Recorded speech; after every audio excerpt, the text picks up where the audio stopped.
Hey everybody, good morning, good afternoon, and good evening. Hello, hello, hello, and compliments of the season.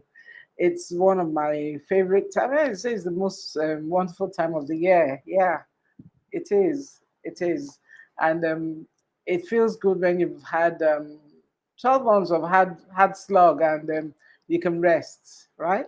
So welcome to another edition of Mashed Up, Mashup on Unplugged. And the mashup is usually our end of year program where we kind of take things a little bit slower, a little bit more interesting. We bring people. It's not really thematically uniform, but the uniform thing is that everybody that we bring in to talk to us and to talk with you is serious about what they're doing. Very, very serious. And today, oh, well, before I do that, it's interesting that we're talking about books, because 2 weeks ago we were speaking with Equalco of 1Q Food Platter, and we gifted books to people, memories on a platter. And yeah, one has gone off to, we had two winners, and one has gone off to Halima Abubakar in Kanu, and the other one for Ijoma Guba is here. So, hey, we keep our word. So, congratulations to our winners, you know. And interestingly, we are also talking to someone who is, I think I don't know who loves books more, she or I, but we are still having that conversation, she and I, we're still having that conversation. So, it's my pleasure to introduce to you today my good friend and my bookshop plug. I can say it without any shame. Enobong Etuk. Enobong, welcome. Thank you. Good morning. Good morning. Good morning. I'm going to add you on Instagram now. Okay. Okay. Hi Jerry. Hi Nkechi. Hey, welcome. Hi Antonia. Welcome. Welcome to Unplugged.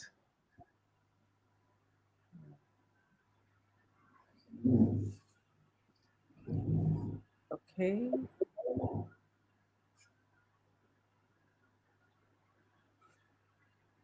Hey, hi sis Hilda. How are you doing? Welcome. I've accepted your requests. Okay. Let's give it maybe a moment and see if they will Okay, connect us. Yeah. okay. Well, I guess everybody who's here is a book lover. Um, my sister Hilda is not just a book lover; she's also written an incredible book that I think one day she's going to have to come and join us and talk about it. It's one of those life enhancing books. You know, until you read about other people's stories and journeys, you will not know. You will not know what they're going through because they don't look like what they're going through. Great to hear that you're doing well, sis. Yeah. Okay. So Yeah. We are up. We are on. Can you hear me? Good morning. I can. It sounds. Good morning. Good morning. So Enobong Etuk is the author of Word Search, the Word Search Puzzle. If you don't have Word Search Puzzle, please look for it. Word Search Puzzle Nigeria is the first indigenous word search puzzle book about Nigeria. It's not just puzzles, she gives you, well, she'll talk about it, so there's no need for me to tell you all. She describes herself as a lifestyle bookseller, and I will want her to tell us why that is her brand, lifestyle bookseller. And she's the founder of Boldoz Bookstore. Like I said, unashamedly, she is my book sub plug. And there's no book I've wanted, really. Maybe one or two, to be 100%. And she'd say, okay, it's only because of the timing, that I wanted.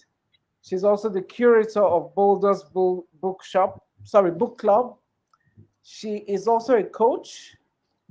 She cognitive behavioral is she's a coach. She's a practitioner of cognitive behavioral therapy and also neuro-linguistic programming. So she's a certified trainer, a speaker, a coach, and an author. That is what they call a quadruple threat. Yes. And she's passionate about personal development and supporting people to optimize their values. Hmm. Okay. So let's go. Let's get in here. We have the book lovers here. Yes. I So can see that. Nobong, how did you get into selling books? Why books? I mean, I love books. I'm a daughter of a librarian and I was surrounded by books. I'm still surrounded by books. So, but why books?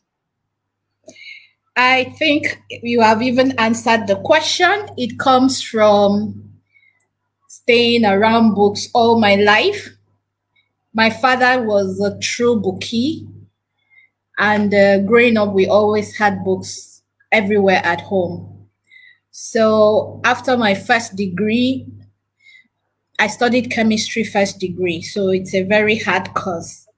So I said to myself, I was not going to read any professional book in a year. I just wanted to take that 1 year of youth service off and read other books, but not professional books. But all the books I picked up to read from my father's library, people wanted them. They will say, "Oh, where can I get this? How did you get this?" And I said to them, "I got it from my dad's library. He owned a catalog because he had authored some books in the US. So the publishers will always send him every season, they will send him catalogs to choose from and update him with what's new. So we will pick books from there and order. So I ended up starting to order books, not just for myself. I started ordering for other people. So that's how I got into books. But the first few I'm books I afraid really we've sold. lost you. We've lost the sound. It's not coming through. Little bits and pieces were coming through, but we've lost the sound majorly. You know. Oh, can you hear me? Do I need to project my voice more? Um, I can hear you in bits and pieces. Maybe what I'll do is to keep my questions short. So if you answer the short question answers to, then we can beat this sound barrier. Okay. So basically, my interest in books comes from my father, I think, because I grew up reading books. And for a year, I wanted to read books that were not professionally in my field. So I started reading books, and people will ask me to help them buy the same books, not pirated copies, but wanted original copies. And before I knew it, I had started my second degree. I was helping people buy books. I'll stuff them into my handbag to go deliver before going for lectures. And it just kind of grew from there, from my handbag to my car, then to my house, my first house, and then to my first store.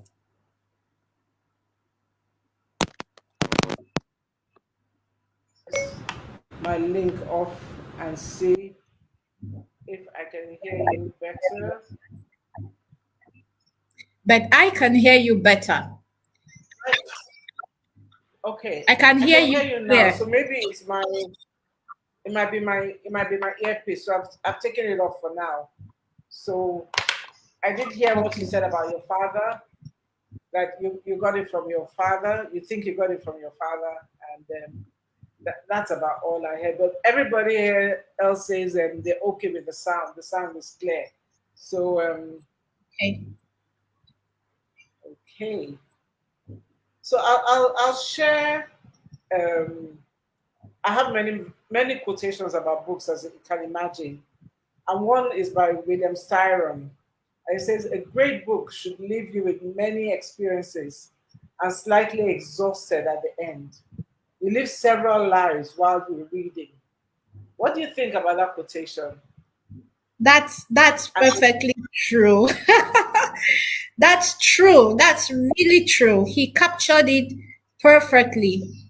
Every book leaves you with, or some books majorly, they leave you with an experience. Sometimes at the end, you learn first, you learn, and then your emotions kind of get mushy sometimes. Even when you finish a book, you find out you're still living in that book for a while. Of course, you will travel to the destinations in that book, and all sorts of things happen. I've had that experience. I can't even remember how many. But the first one will be from Purple Hibiscus. Second would be from reading Redeeming Love by Francine Rivers. The third of that experience will come from recently reading Colin Hoover's books. My fourth will come from, in fact, there are too many to mention, but that's really true. I agree with him completely.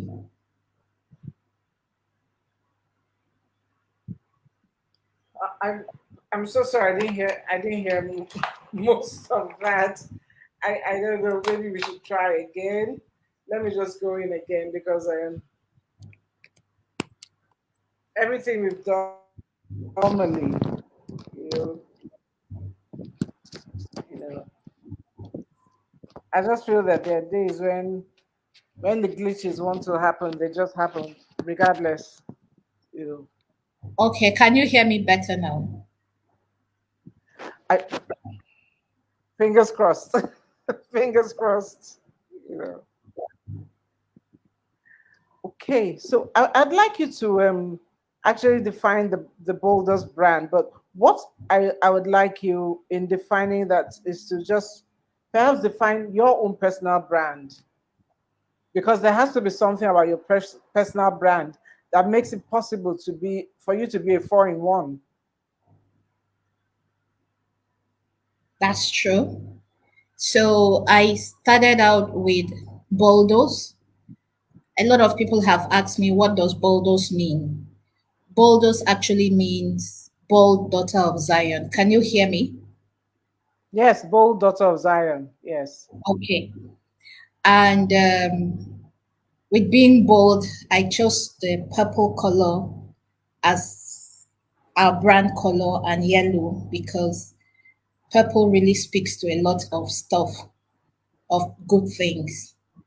And I needed a name that when I remember, selling books in Nigeria can really be hard, even with all your passion and then wanting to sell original books. You need something to always keep you within my core. I needed something that will keep me within my core values.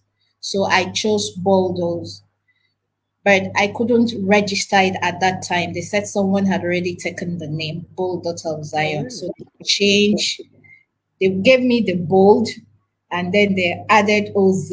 So basically, that is how I came about the acronym of our name. But beyond that, I also I also built from our brand from my core values of integrity, of excellence, which you can even agree with that the books come very clean, and then we keep to our words. And that's how I came about, I transitioned into being a lifestyle bookseller. Because I don't just sell books or just pack books, hawk books on people. No, no, no, no, no. I am even at this point teaching my staff how to define and curate books for people based on their needs, based on their pain point, based on their personality, based on their emotions. And that's why I went to study the NLP, go into personal development so that, holistically, I'm not just pushing books on people. I am able to help them. So that has helped over the years that my brand has grown from where it was. That is how it has also built within around my core values of serving people. I don't know whether you are there. I can see you on Instagram, but I can't. I'm Okay, you're here. back. I'm here. Did Yes. I answer your I was question? doing a technical check. I was doing a technical check. You know. Yeah. I think this is one of those times when I have to step out in faith because everybody else can hear me and hear you very clearly. So I'm just gonna ask the questions and I'd ask our audience, please, our guests, our other guests, please, if I look kind of confused, just amplify, type the question for me because I'll need to, or type her answer. You know, you know how we roll. We collaborate on this platform. You know, so yes, I got I got the idea what you said about staying in touch, having something that will return you to your core values all the time. And that's really, really very important. This is really very important for all of us, you know, especially when we look at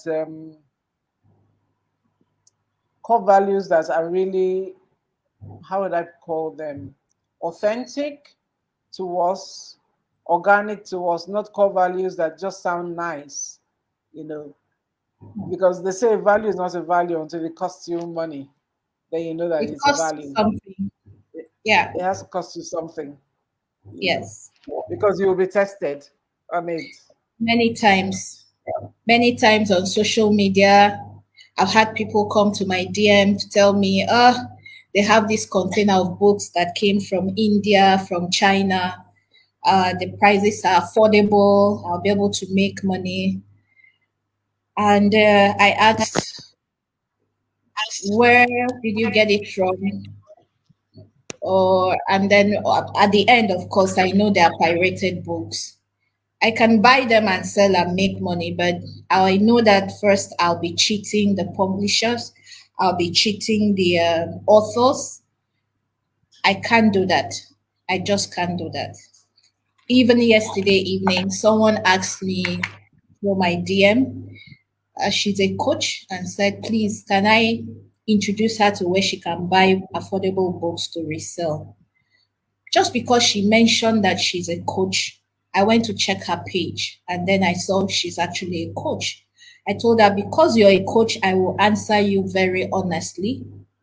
We buy our books from the UK or from the US and from the publishers.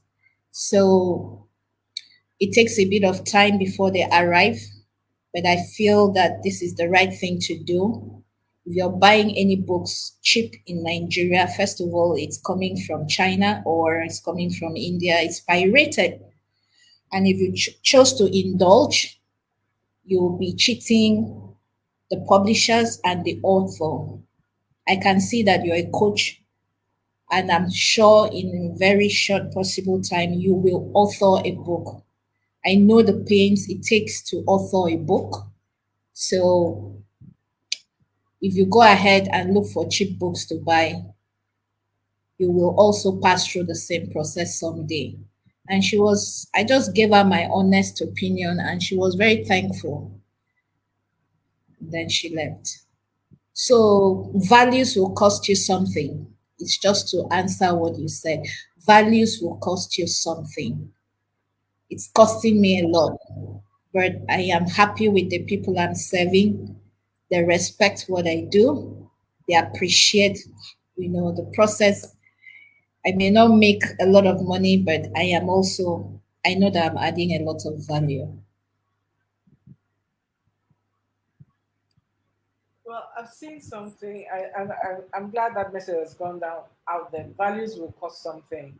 If if you put something down for yourself as a business or as a human being, you know, and you say this is what I value, and at the first sight of a storm, you buckle. It wasn't a value; it was just a wish that you had at that time, and I know I know what you mean, and I must tell you, hold my hand up and say, I am guilty of buying maybe two, three books in go slow in Lagos.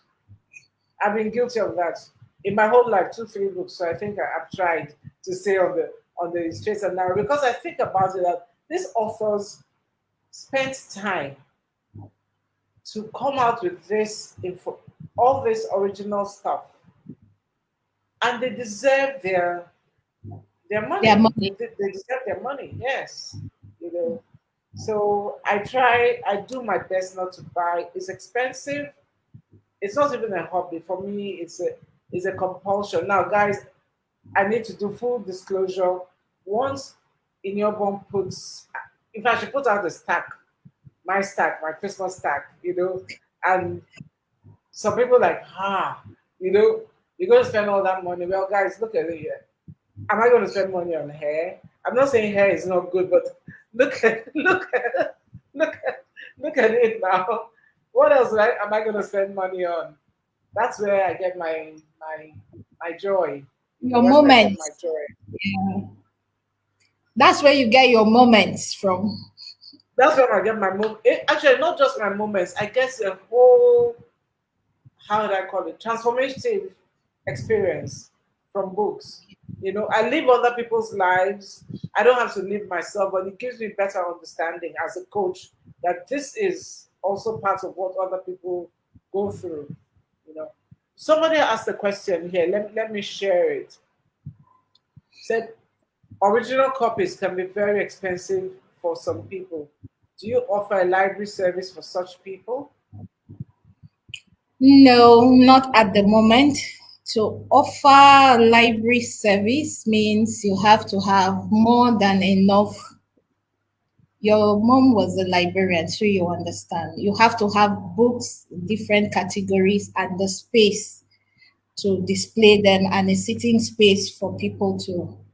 Even if people come in to borrow and go, you must have enough to go in and out. So that is not a model that our business is currently working with. We have a book club and we have a book corner where people can come in and sit down and read.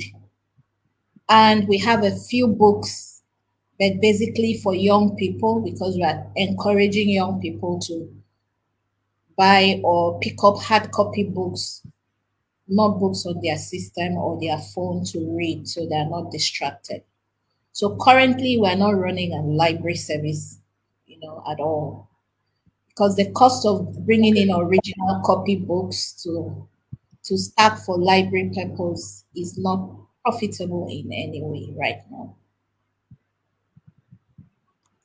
I have a question, a follow-on question for that. There's some bookstores I've gone to, they're admittedly very big bookstores. I have gone out of this country, and I would go in there and sit down. They have places where you can sit, not too many. I used to sit on the floor, just sit on the floor in front of the bookshelf, and if anybody wants anything, I'll get out of the way, and I'll read the book, notes the page I stop in, come back the next day, read another, read some more, and note the place I'm stopping. But they never stopped me because eventually I would end up buying like Other three, four books, books. yeah, Yes, yes. yeah. Barnes and Noble does that. You can go in; they have too many shelf space. I mean, it's large. The work area is great. The rug is beautiful. It's clean. It's airy. I mean, my children have even begged me. I think one time in New York and one time in Houston that please, man, leave us here. Just be going, eh? Come back. We will still be here. But you can't leave your children. Yeah. Nigerian bookstores, some Nigerian bookstores, we are gradually going into that, space right now. I know at least two plus our own store, maybe three, where you can go in, sit down. There's a sitting area, or there is a location that is well rugged where you can sit, and they won't bother you. If you like, stay for three, they won't talk to you. because they know that at the end you will buy, or you will pull your friends who have the buying capacity, or you will influence other people to come in and buy based on what you have read. So, yeah, we are gradually coming into that in Nigeria. Yes. Yes. I actually, I'll tell you, I don't, right now, I'm not giving out any books for any reason. But I have, as you know, I have a library. And another one, I'll tell you, I have another one. Next time you come, I have another one growing upstairs. I tell you, I have another one growing upstairs. Serious? I'm serious. I'm You know, my serious. children are always begging me, Mommy, let's go to that auntie's house. You mean that auntie's house that she has library with artwork and her kitchen, her toilet is very clean. Okay, let's go. Well, but when are we going there now? You said we will go there when we enter Port Harcourt. Please invite us. Please let me Please. know next time you're coming so I can have a meal ready for them. You know? And they want to take pictures in that your library. Oh, they want pictures. They want pictures. Oh, They really. no, I have more pictures that are off the wall that are on the wall. So they can just let me know. I'll just bring them out, let them look. I'll just Wow. bring them out. My two children cannot stop talking about your house, the library, the artwork, and the cleanliness of the whole space, curated all together. They can't stop talking about it. You see, you're an influencer. See, you're influencing a 14-year-old and a 12-year-old to start their personal library. My 14-year-old They, said to me, Mom, when I grow they up, should. that's the kind of library I will have, wall to wall, with a working area, a workspace area. So thank you so much for opening your doors Um, that day to us. it's really my pleasure, and it's something I hope. My sister is on this call, and she knows that's how we grew up. I mean, we grew up with books. I think that's what I have most of. But let's go back to you because you are our star of the story here. Um, we have a question that came from Onyinye Eke, and she says, "How true?" She asks, "How true is this statement?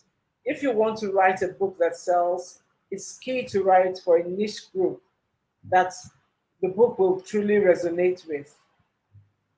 Can you speak to that concerning your book? Did you write Okay, it for a niche?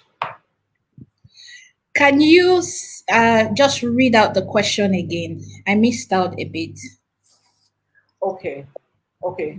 This is the statement. It said, if you want to write a book that sells, it's key to write for a niche group that the book will truly resonate with. So, was that your experience in writing Word Search Puzzle Nigeria? Yes, I will say that first, with my experience selling books for more than 20 years, it is good. It is important before you start to write or before you start writing that you identify a niche that your books or your book will be targeted towards. It will help you with your marketing, it will help you with your branding, it will help you with pushing your books forward. And during your marketing campaign for the books, you will streamline. You will know the audience you're working with. And I had that experience with my book. And I see a lot of people come into the bookstore, they already published their book. And you ask them what category, they have no idea. Who is this book for? They have no idea. So how can we shelve this book? How do we showcase this book to the public? Who will we be talking to? We are just speaking to the whole general public to come and buy your book. So most times authors are not even able to identify the niche. They said they wrote for women. What kind of women? Black women, African women, white women, women between what age category, women who are going through what? Is it career women or business women? Just you need to really drive it down. What pain point cannot solve all the problem of all the women in the world.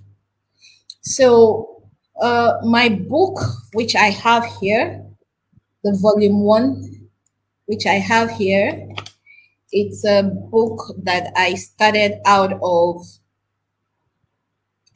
putting the content together because one day at Barnes and Noble, we're coming from Florida into Houston, and they said there was going to be a hurricane.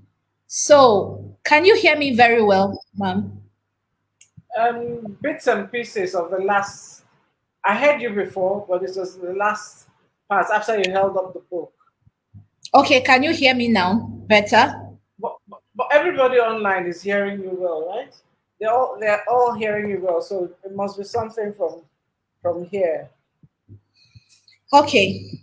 So my children love word search. There was going to be hurricane and they asked us to go shop for whatever we wanted because we don't know how long we will be indoors or we have to travel. So we went book shopping.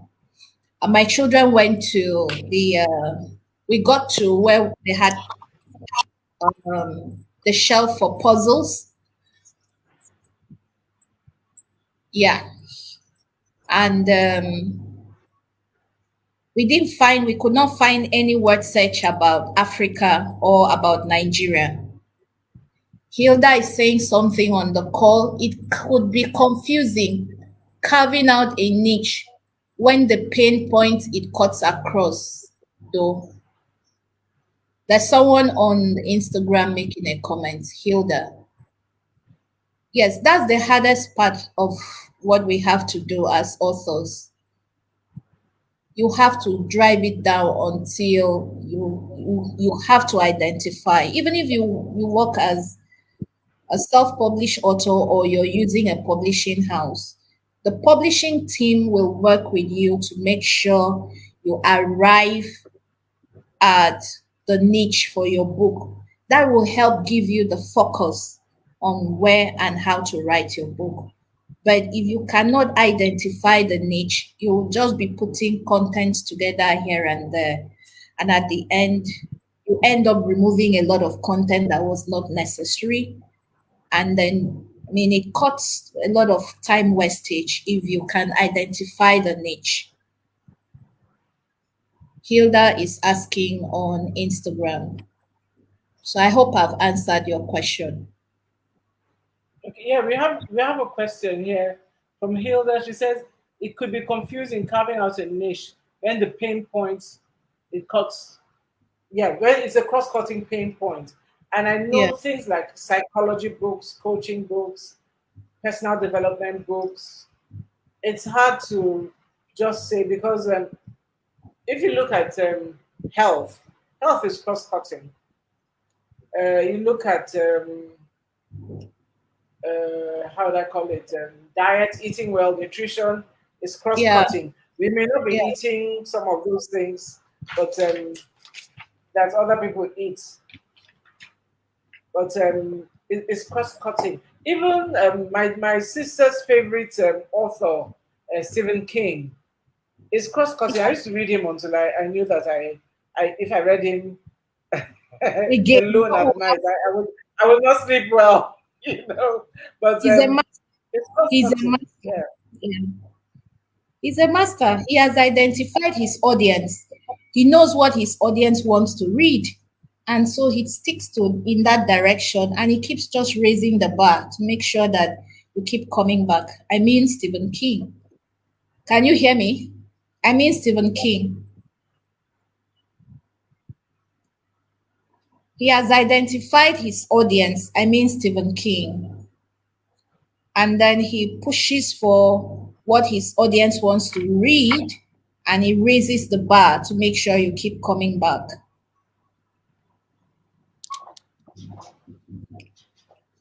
I want to put a comment online so you can speak to that.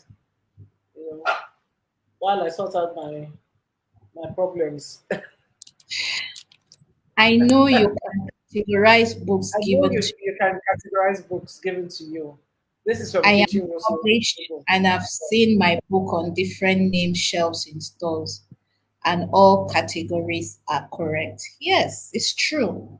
Some authors know this, but some authors do not. Some authors do not. Now, the foreign books, when you pick them up, it already states a category. Like this says nonfiction. The publishing house I'm reading Heart and Hustle right now. It's a Nigerian author. Is a Nigerian. Yeah. She's a Nigerian influencer, YouTube influencer. Her book is in the category, it's written here nonfiction. And I just finished this book, The Code of the Extraordinary Mind. Now, the Okay, category is self help, personal growth, and success. So it can be three put in in one. the yes category. But some self published authors approach us or bring their books in physically, and you're asking them, where is this book? They say it's for women. So, under which category? They don't know. But isn't They that don't, where you jump in and help them? yes. I know you can't read every book for sure, but Well, if it's a book that is well written, you are inspired to help. But if it's a book that is like a pamphlet book, go and write the book again. For me, it's a turn off. You haven't even done the work. You just want to be called an author. And I'm not being biased. Nigerians are coming full circle with their books. A lot of them have done very well. You read a book from a Nigerian author and you're like, ah, you did well. But there are some Nigerian authors who you see their books and you're like, what is this? This is not enough to call you an author. You need to go and develop the book. You have the structure, you have, yeah, like a model. Yes, the structure. You have a structure of the book, but you need to develop it. That's why people go to writing schools and develop their content, their manuscript from a 50-page book to maybe 400 pages book. You have to learn to do the work. I help. I help. Nkechi, I help.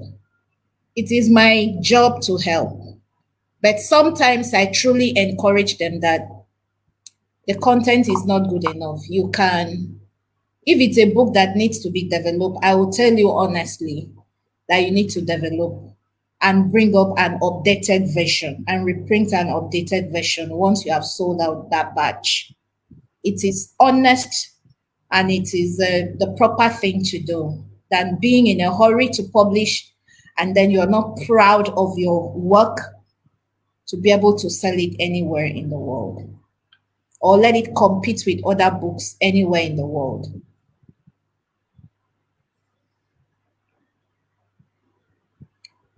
okay. So we have another question.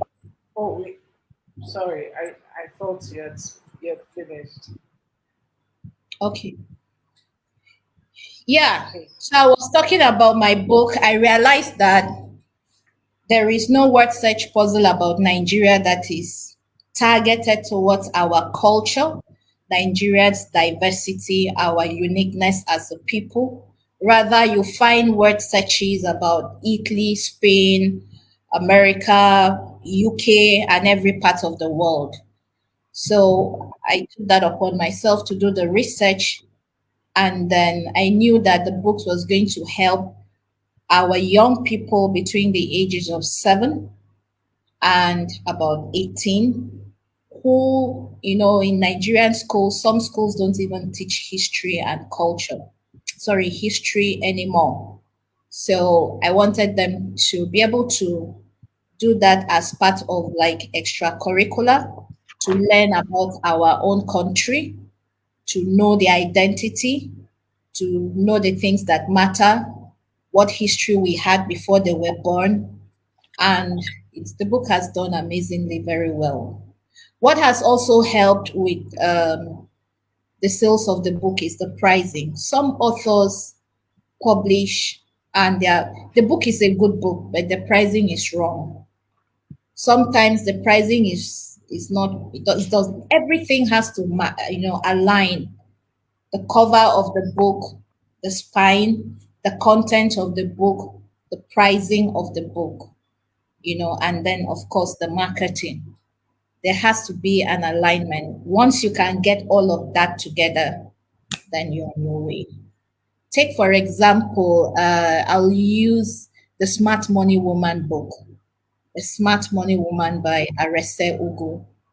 The pricing was correct, right on point. It was not up or down, it was in the middle. The volume of the book, the number of pages was okay for the price she pitched it on. Now, the branding of the book was fantastic. The audience that was going to read the book, she identified it. Then she found influencers early, to influencers very early to start influencing her book. And then she just started selling.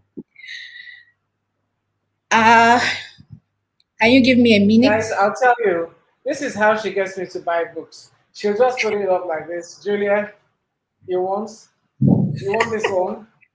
You want this one? You want this one?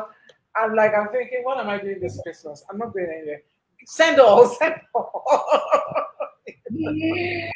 Send all. She's an incredible marketer. And what she said about the smart money book was is so on point, getting what you have to, finding your niche and knowing who you're talking to. Because that book, I read it, I knew that it wasn't I knew it wasn't, she wasn't talking to me directly. I was like a very secondary audience. But for the young people, yeah, now it's a movie. So she can actually redo it. Redo it. So we're going to just take some of the comments here. I think, yeah, she's back now. We'll take some of the comments from Mercy. Mercy, thank you for joining us today. And she says, thank you, Mrs. Etuk, for doing that book. I guess that's a puzzle book, And she has two editions of it now. Yes. There's an orange and there's a green cover. I haven't bought the green yet. I've got the orange, yes. No, you haven't yet. That Yes, one not is for yet. matured people. That one is for matured people. The puzzles are more, it's harder. The puzzle is harder. The first one was just to welcome Nigerians to the Nigerian puzzle world. Now, the second edition has harder puzzles. You have to look really well. What you would have found in 10, 15 minutes, maybe you will find it in 30 minutes. Uh-oh. Instagram just kicked us out. Let's try and get ourselves back in. Oh my word.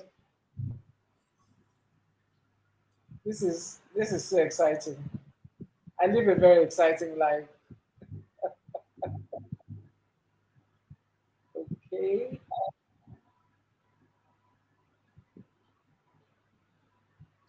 Okay, we didn't pin our topic, and someone is asking for I am not the initiator.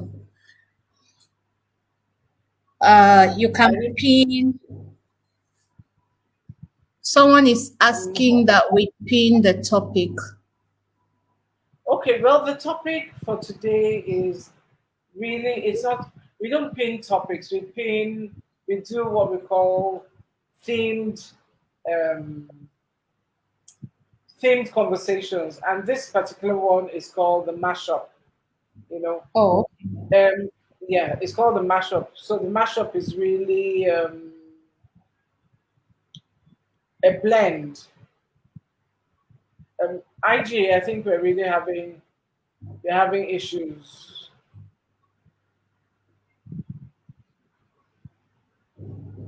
I'm gonna try one more time. okay. Maybe I have to leave and come back. I'm inviting you again on Okay. IG. Do I need to leave this one where we were right now and come back again? I've I've I've invited you again. Oh, okay. Okay. So while you're coming back in, I'll just read what other people have said. Like Ijoma Guba said, "Yeah, Ijoma, your book is here. You weren't here when I said it. Your book is here, so you'll get it tomorrow. Promise." See how it's not. This is how they seduce us with packaging.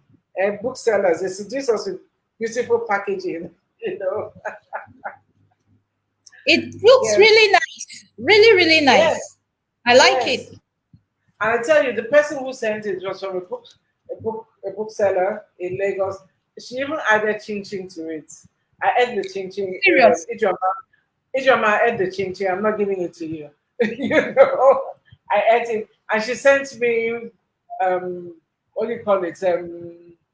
Bookmarks as well. Yes. So Wow. yeah. So those ones are not going to the people who says I. It has stopped him. That box stopped him at my table. So sorry. Sorry about that.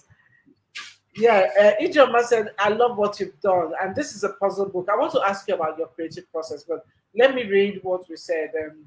Okay, in case she wants the puzzle book, so maybe you tell her how to get the puzzle book. She says there's too much of Oyinbo, that is Western information available to our children, and not enough of our own info. And she'll definitely be getting a couple. Okay, Wow. so Thank you, can you Ijoma. tell? Thank you very much. Thank you. Yeah, this is my fellow book lover. My little sister, Kechi. She says, yes, she's in love. Yes, Kechi, I'm in love with bookmarks, but for some reason, my daughter hides them. I don't know why. And she doesn't use them. So what's your creative process when you're writing? What's the process? Because everybody has, some people don't talk to anybody for 2 months. Some people write an hour a day. What's your process? Okay, for me, I think my ideas generate mostly when I'm alone. So first of all, I love to protect my energy, and when I'm not talking too much, that's the time that my brain, my mind can think. So for me, for example, that happened to me in Houston. That was my aha moment. Like, there is no puzzle about West Africa. Come to think of it, there's no puzzle about Nigeria, you know. And then when I went home, I was alone in the room for a long time, processing what could possibly be the best topics to put out for word search puzzle. So my creative process starts by my being alone.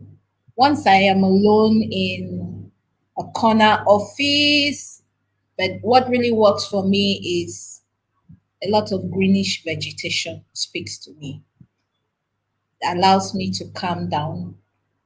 And sometimes when I'm driving alone, especially when I have a long view, it helps me.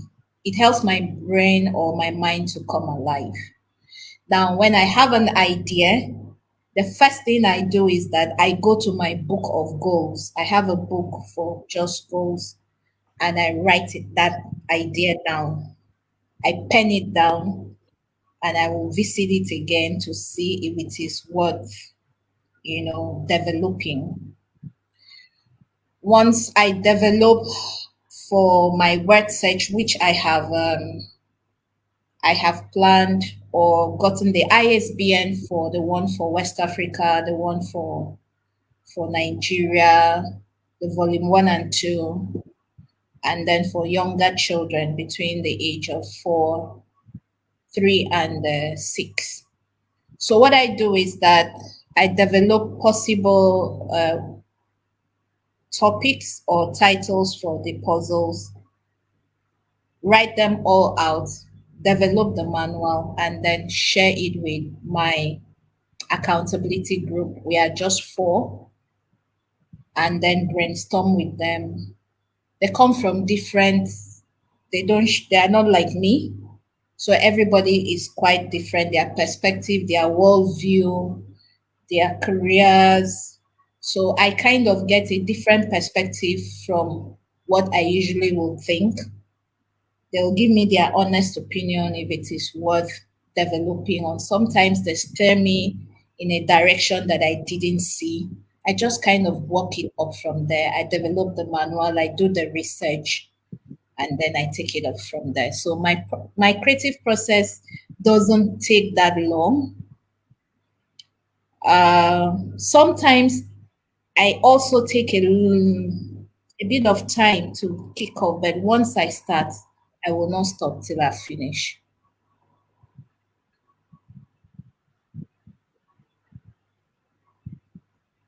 It's like you can't hear me very well. It's like you can't hear me very well. I wasn't saying anything. I was listening to you. Okay. So for some people like me, it takes a bit of maybe 2 to 3 months. But I know people that once they start to write, they travel. They go and take a location, they lock their doors within a certain hour. I think the key is for us to master what works for ourselves, to listen to ourselves, I'll be aware of our environment and what works for us, and then follow it through. For me, I think I have mastered what works for me. Being by myself for some time, it can be an hour, you know, once I am alone and I focus, my energy in that direction, ideas will come, but I always have to write them down and then brainstorm with my accountability group to see whether it's viable, test whether they appreciate it, and then they give me their honest opinion, which most times I truly appreciate because I don't see the angles they see. Perspective and perceptions are quite different. But I take what they give me and I go back to work and I just develop from there. It has really helped me with the volume one, volume two. Take, for example, I finished the word search puzzle and they said to me, oh, it would be great to add fun facts. God, to find fun facts for 52 word search about Nigeria, something that someone would love to know and they already do not know. I found 52. I added it. And then someone one day said to me, but if you add pictures, they'll be able to, it will just bring, synchronize everything. They have the word search, they have the fun facts, and then they see the pictures. It will just help them really know that thing very well. I went to find 52 pictures for each word search. So creative process for different people works differently. It is just important that we know what works for us. We come to a full awareness of our personality and then we embrace it as it is. I I think what you said, I love the thought process. And I'm one of those people when I'm writing, once you talk to me, that idea is gone. So I'm extremely, extremely antisocial when I'm writing, And my sister in Kechi says some people go to the Maldives for 3 months. In case you take me with you. Right. And then she's a writer, she's an artist. I mean, she's like a principled threat, you know. And she says, if I was a full-time writer, I would have secret homes all over the world and tell you, me, Julia, that I'm going for inspiration. I I know, yes, yeah. I would love that. I would love to have secret, but where we can have secret Airbnbs around all around the world. Yeah. yeah, But I find I that, know. yeah. I've read several books about people who travel, and in the process they are developing their books. They just give, say, okay, 2 hours in a day, they just block it. They block it out of this world and they stay true. What I have also identified with such human beings is that the books come out top notch. Yeah. The books touches your core. They are very authentic most times. I don't know whether it's the location that they find themselves. They're also very vulnerable with the book, the content, and they stay through the timeline. Most of them work with publishing houses, so they are given a timeline to deliver the manuscript, and they stick to it. Yeah. Yes. Well, I So guess it, by that time it's almost like you are, those musicians like they just go into the studio and they know how to ta ta ta ta ta, and then it comes out a masterpiece. You yeah, know, because I know pressure can be good. Pressure can bring out pearls and diamonds, but sometimes pressure can, can yeah. scatter. Some of them can scatter. Some of them are very disciplined, and um, I dare say, and please, if it's not true, nobody should come for me. You don't know my house, right? I think it's easier for men to be this disciplined and focused in writing their books than for women, especially if you're a woman with a family.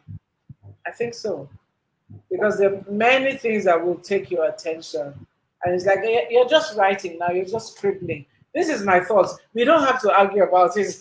This is just my thinking. This is just my thinking. This is just my thinking. Okay. Priscilla is asking a question on Instagram. Do you want to read Yes. that? Hmm. Yes, let me read that. She says, Priscilla says, do you think someone could be a writer if they don't feel emotions strongly? Hmm. I don't know. It depends on what you're writing, but go ahead. Go ahead. You tell us what do you think? I'm sure you've Yeah. had some books that you've sold or that have come into your store where it was clear that the person didn't feel it very strongly. I Yes. think it shows, but tell us from your perspective, please. My perspective is that can someone be a writer if they don't feel emotion strongly? Yes. Yes. Truth is, most I don't know how people see writers. Maybe we use Chimamanda as our deity or model for writing, you know. You know, when you see Chimamanda, she looks all put together, stable emotionally, physically, mentally. And then we think that for you to be a writer, you have to come to that space. As I'm talking to you, I am recalling Brain Brown. She wrote a book on adversity. And then I think she did 13 things mentally strong people don't do. And she's written a couple of books, all from the, She's written a book on overcoming grief. Yeah, yes, yes. imperfections. I have one currently that I just received from the publisher. She writes from the place of vulnerability and authenticity. In fact, our book club read for December, it's a book called Confession of a 40 something fuck up. And she's just making confessions of the mistakes she has made. And they turn it to a book. And when you read the book, she's not coming from a place of strength. She's just telling you that, look, I've made these mistakes and you should not make the same mistake. Confession of a 40 something fucker. Her But boyfriend, I think I disagree in the sense that I think it takes a lot of strength to say, you know what, I messed up. And then yeah, I'm sharing with you my mess up. You know, yeah, like like I always tell people, we try to package ourselves, especially if you're a coach or a mentor, like you've got all the answers. I had a doctor, my personal doctor, a GP, our family doctor, and sometimes he didn't have the answers, and he'd tell me, Julia, I'll get back to you. And because of that, I respected him more because he didn't just give me medicine to go. And the same thing with this. I mean, I know you won't let me buy any more books now. I'm not a 40 something year old and F up. I'm further down the line. But no, the truth yes, is, I have people in my book club, women who are above 50. As I'm talking, I'm seeing them. We read a chapter every day and we just share on our platform laughing. The book is just supposed to help everybody calm down, reflect on what mistakes we had made, and just generally see that you don't have to have it all together. No, So her question is, you don't feel emotionally strongly. You no, don't no, feel it. no. You don't feel emotion strongly. Like, can you write about something you don't feel strongly about? No, I no, guess, no, no. I guess that's the question. Yeah, no. I don't know. I don't think you can I don't think you'll be able to touch people very as much as you would have. There are people who write from their experiential knowledge, but their emotions are not connected. Uh-huh. Yeah, So it's like professional. head Yeah, knowledge, but the heart is not there. yeah. You are still an author. You can write, but your book will make more impact if your emotions are connected and you're able to share personal stories, even though it's not like core, but people can relate with what you are talking about and juggle it that you know someone or you have gone through the process. It helps. It really You can write does. It does. professionally without having the experience, but when you put in your own experience, it helps. It changes it But from being theoretical to being a real true book. I don't know how to say it better. I hope that has helped Priscilla. I hope that has helped Priscilla because it's helped me. But we're at the top of the hour and I still have a couple of questions. I want to ask you, is there a demographic shift occurring in your audience? Because we keep hearing now the millennials don't read, Gen Zs don't read. Is there a demographic shift? And that's, I want to ask you a two-in-one question. What is selling more? Ebook, in your opinion, ebooks or physical books? I know you do physical books, but what is selling more, in your opinion, as somebody who is a master in this field? Okay. It depends on the time of the year. The ebooks are selling more, but people are not reading it. People buy and keep in their library. They are not reading it. So because of that, the hard copies are doing better because it's more expensive. People connect more with it. People want to own the copy and have it for keepsake. So the reality is that the hard copy books are still doing very well. In fact, even better than the audiobooks. From the back end, the people that own the rights to the ebooks, they see that you have downloaded, but they see that you're not reading it. When people ask me, why are you not selling ebooks? I tell them I don't have the license. We are a renowned bookstore, one of the top bookstores in Nigeria. I cannot sell you a pirated ebook. In fact, a young lady came into a medical doctor, but she's a book influencer. She came into our bookstore yesterday from Calabar. And she said to me, I had to come and buy this book physically because you know what? There's this place we were all getting ebooks to read, download and read. And for some reason, the owners of the books just came and shut down the platform. So we Mhm. didn't download. People are asking her, please, we know you have a lot of books. Can you send this one to us? The reality is that all those pirated online stores right now they're using artificial intelligence to shut them down. You know, so the ebooks are not really doing that well. People will tell you that they have 5,000 books on their laptop. Ask how many have you read? Have you read? Yeah. But if somebody has 10 books, they would have read like six or four. 10 I hard wish I copy could show books. you my bookshelf in this space. It's packed.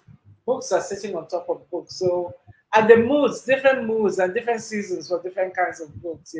Like Nkechi's books. There's some that when I need a certain kind of poetry in my mind, I just go pick it. You know, yeah, that new book smell, and not cracking the cover, opening it. I just kind of It's a just process. just Yes. hold it, look at it, look at the author's picture, fall in love with the book. I guess if you're a bookie, if there's any word like that, like a foodie, if you're a bookie, then you're a bookie. You You will can't you can't help understand yourself. the Yes. That, signs and the emotions with unwrapping a new book. yes. Taking out the Okay. cover, looking at the aesthetics, checking out the publisher, reading the book behind, About check the as she says, summary. there's a What? new book pose. Okay, I don't know. I don't know the new book pose. What does that look like? Okay, so you asked me two questions. I'm not sure I answered. You asked me two.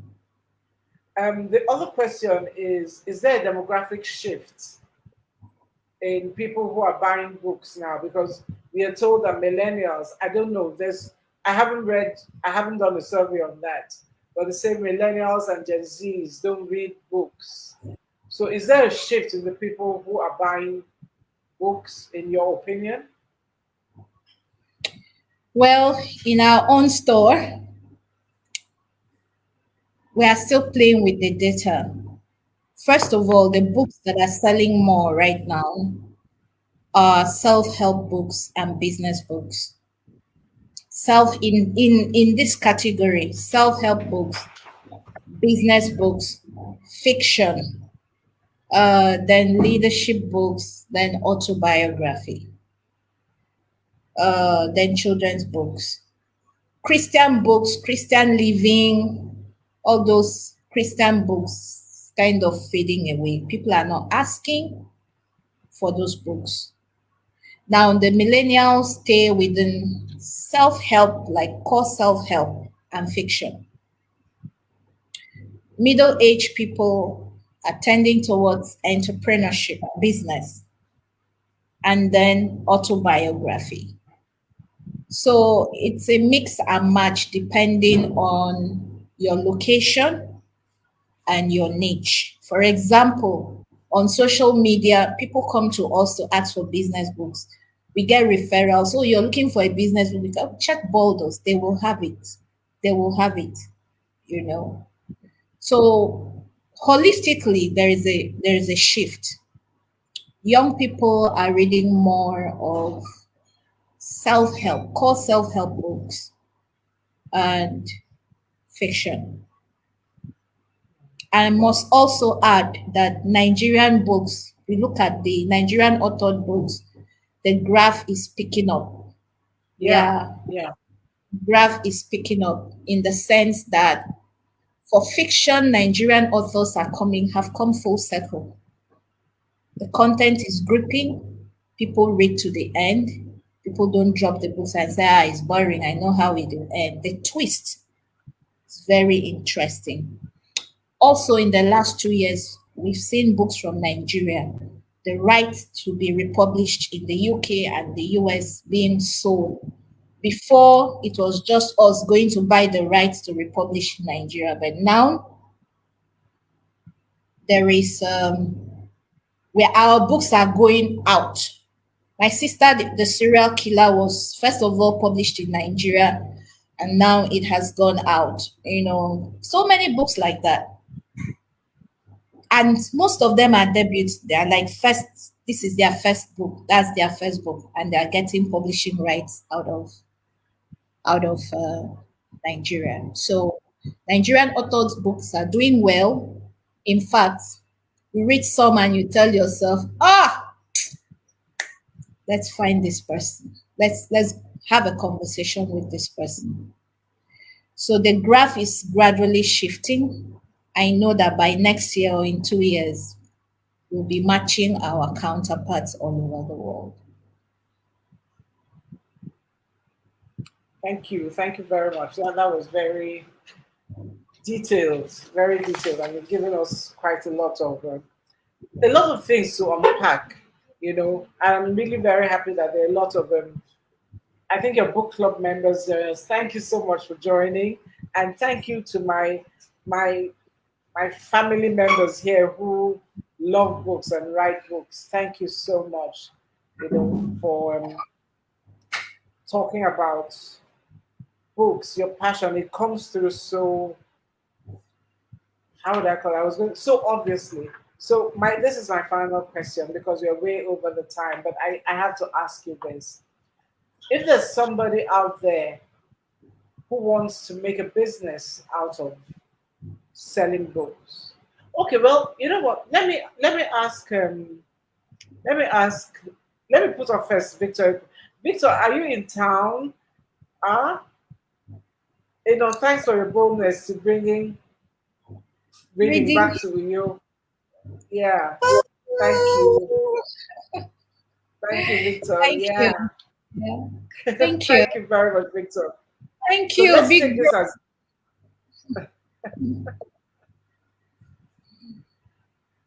Victor's books. I mean, you have to read his books, but those ones are not the ones you read in a hurry. You take a little bit and you read it and you digest it, and then you come back. And my No. problem is not his book; it's his paintings. How to get the paintings, you know.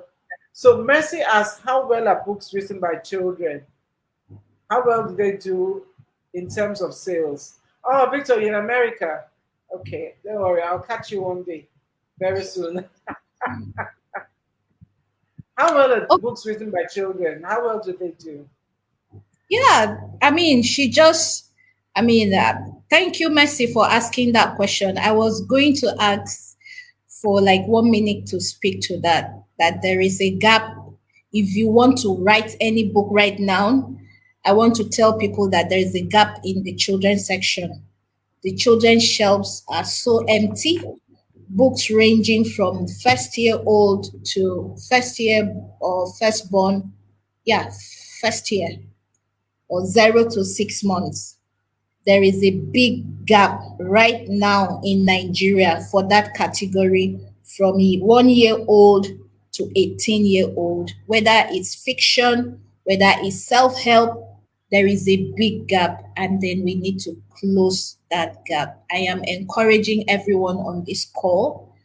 If you can hear me, please think of what you can write for children that speaks to their personal development, their identity, their confidence, their our culture, our history. Take your time. I'm so passionate about this. Develop the content. If you can, work with professionals. Make sure the cover design meets the age bracket of the children. Make sure the layout of the book is on point. It will sell out. For those that are taking their time to develop that content, they are smiling to the bank. Like they are going to the bank. They are making bank. There's so much gap. Okay, take for example our bookstore now. People coming to buy Diary of a Wimpy Kid, Dog Diaries, Middle School, My daughter um, likes that. yes, the old classics of what we've read before. We can't find a copy of Akbar and the Smugglers. We can't Oh find the yeah. classics. We can't find our own books. Our the category for African fiction for children, it's empty. Please fill the gap, Mercy, and tell a friend. She'd like to speak with you later on this. So I've put down uh, for everybody who would like to reach her. Um, I'll take a cut. I'll take a cut from there. hmm No, but seriously, you can reach it directly on Boldoz Books on IG. Yes, you can reach it directly on that. And I think, from what I understood from Mercy, if I understood it properly, is books written by children. But perhaps that's another show. Okay, you have her on WhatsApp. Okay, so you could please follow her and also join her book club. She has a book club that I've been threatening to join for I think 2 years now. and she actually gets the authors to come and to speak to you, and I think that's incredible. That's a major value add. Okay, books written for children. Okay, I got you. I got you now.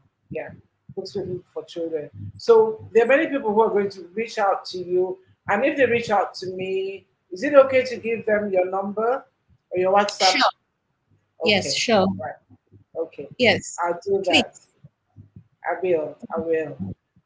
I want to thank everybody who stayed on. This is the longest we've stayed on, over the hour, and I've had so much fun. Even when I was reading your mouth to say, what are you saying? You know, this thing brings out skills in you that you didn't know you had. You're like, yeah, okay, so we have to keep this conversation going because everybody can hear, so it must be me, you know. So I want to thank everybody who joined us and who stayed on, and I want to particularly thank my friend, mother of, well, three boys, but two of them are my friend, but one is my special friend, and she knows she knows the one, you know. She she is my all-time favorite, and this is a lady I didn't meet from.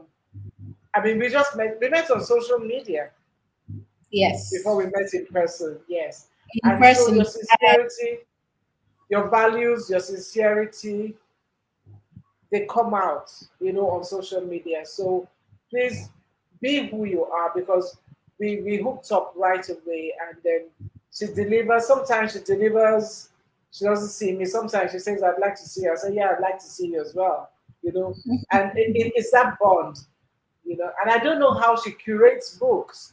That was something I wanted to ask her, but we are fresh out of time. She really knows how to get books together. So know your audience. There have been so many lessons here. Create your niche, know your audience, know how you can categorize, know your process, market properly, and you know what? If there's a book inside you, go write it. And I'm telling myself the same thing. I actually have a title for my book. I haven't sat down to read it, to write it. Yeah, When I I see have a you, title. I will mash out the content. Thank you, thank you. I actually know it's about my life in the world of advertising and branding. Yes, yes, yes. I can't So wait to send. it should be like that. The 40-year-old F up. I It should be sure. like that. Yeah, yes. It will be something like that. But thank you Yeah. so much, Enobong. Thank you so much. Thank you, Victor, for waking up early and hanging with us. Thank you, Mercy. Thank you, Jerry. Thank you, everybody who joined us today on Facebook and on Instagram. Um, you're the best. Thank you so much. Thank you, ma'am. Thank you. Thank you very much. So see you guys next week. Keep writing. We have our lady here. She'll probably organize our book readings for us, and then she'll tell us how to market. She'll take us through the process. So If you keep those have a ideas book, coming. bring it on. Bring Yes, it bring it on. on. She says, bring it That's on. what I told So Victor. When Victor came to you with his coffee table book, people carried money, but the book was not there.